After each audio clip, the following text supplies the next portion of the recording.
In all of the talk about reparations, there's something missing. And it's something that's hard to do.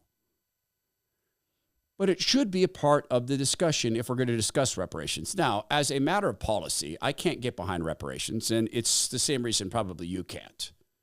Number one, if we're going to do reparations, we need to go all the way back into Africa, and we need to find the tribe that captured the other tribe, and we need to take reparations all the way back down to the tribal level, because very often when white people were taking black people captive, it's because other black people helped.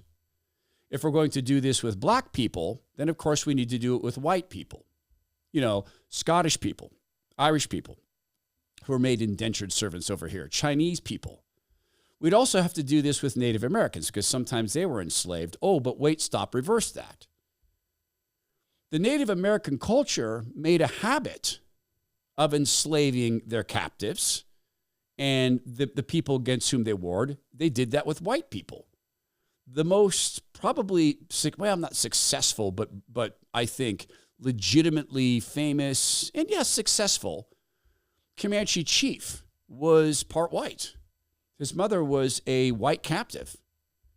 And he was one of the best leaders of the Comanche people who held back Western expansionism for 30 years against all odds. Comanches took captives. Do we need to extend that? So that's one part of my argument against reparations. The other is this. I never held slaves.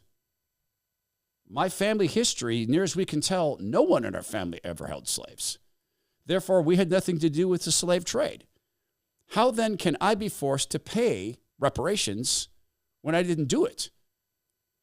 How can people who are black, whose families were never held in slavery, receive the reparations? And shouldn't we also do a balancing out? Should very successful black people receive reparations if, say, they're billionaires? Shouldn't that be somehow subtracted? But there's an element of the Christian faith that's being ignored, and it shouldn't be ignored. I'll talk about this in a second. There is something that you should not ignore in your body. It's annoying, and it's bothersome, and it makes you feel old, and that's inflammation. But inflammation unchecked can be a sign of something much, much more serious, such as a problem with your blood flow. If you're getting inflamed a lot, you might have thick blood. You might have a problem with your circulation. If you combine that, you're probably going to be someone who has a very low metabolism. And I'll tell you why.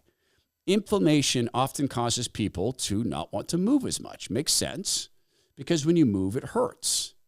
So you might have a friend say, hey, let's go for a hike. Oh, dude, my knees are killing me. My back is killing me. And you might find yourself, and I've seen this, man, when I weighed 400 pounds, I didn't like to lean over and pick up my socks or on my underwear, so I'd use my feet. I got really good at picking up my socks with my toes and tossing them up in the air so I could sit down and put on my socks. Remember that? You sometimes keep your shoes up on the bench so you don't have to lean down. That just makes the inflammation worse, and it puts your body in great danger because someday you might need to lean down. Someday you might need to shovel snow. Sometime you might need to move quickly to get out of the way of a car or something. You might need to catch yourself when you're slipping on ice. Stop the inflammation. You could use ibuprofen to numb the inflammation, but it actually makes the situation worse. Here's 2 soft gel tablets as a solution. 2 tablets every night of Native Path Antarctic Krill. It has 3 forms of omega-3s in it, very, very potent fatty acids, and those are 50% more absorbable than that which you'd get through fish.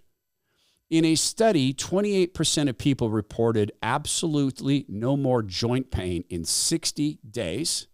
Another study showed a 60% decrease in blood clots. So go boost your metabolism, boost your health, jettison the inflammation, stop taking the ibuprofen that makes things worse. Go to getkrill.com/Todd today to see what deals are waiting for you. That's getkrill.com/Todd. Go check out the deals that are waiting for you. There's a saying of Ignatius of Antioch, if you're a Catholic, Saint Ignatius of Antioch, Christianity is greatest when it's hated by the world. And of course, Jesus said, the world's going to hate you, but they hated me first, paraphrasing the Lord. Reparations requires something. It requires a belief that it's justice. I don't believe that. But there's something in this discussion that never, ever, ever gets discussed. This is Brian Lourdes. He's deputy pastor to J.D. Greear. J.D. Greear, a very successful Southern Baptist pastor who said some pretty socially justicey things. Some of our white siblings in these race conversations, they want to push back. They want to offer a contrarian perspective. But the temperature's so hot that many of my white siblings just keep their mouths shut. I get it, and you just stuff it because I don't want to be misunderstood, and I don't want to contribute. So you're not going to say anything. So many of my people of color siblings, man, there's hurt there, and things have happened, and man, I don't think this is a safe place for me to even talk about these things. So watch it. The same people go to the same church, oftentimes sit on the same row, and we're just not saying it, which means we have settled for the veneer of reconciliation.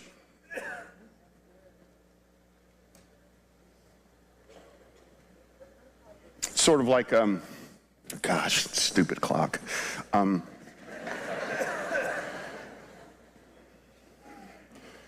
Sort of like, let's just say, for the sake of argument, this isn't true. Let's just say it's not true. Let's just say this is a part of my wife's story, and my wife and I are sitting there one night, and Harvey Weinstein comes up on the TV, or Diddy. And my wife goes berserk. She goes off. She's bearing her soul, and my response is everything always about fault with you? I'm feeling like you're blaming me. I wasn't a part of that. I mean, that happened years ago. That wasn't me. I'm going to guess that's not going to go well for me. If I want oneness with my wife, I have to lean in and listen. Even if I personally had nothing to do with it. Even if you had nothing to do with it, I'll listen all day long. Do you intend to forgive us? Even though we had nothing to do with it? Does your wife owe you forgiveness for not her? For never having anybody? For never having treated her poorly? Does she owe you forgiveness? The discussion and continual presentation of black people as victims is, number one, a disservice to black people. In my judgment, it dehumanizes black people, permanent victims. Number two, from a Christian perspective, we're to forgive our enemies. How many times? Peter said to the Lord Jesus, how many times do I have to forgive? Up to 7 times? And the Lord Jesus said, I tell you, not just 7, but 77. 7 is a number of perfection in biblical culture. 77 is, well, infinite. You need to forgive infinitely.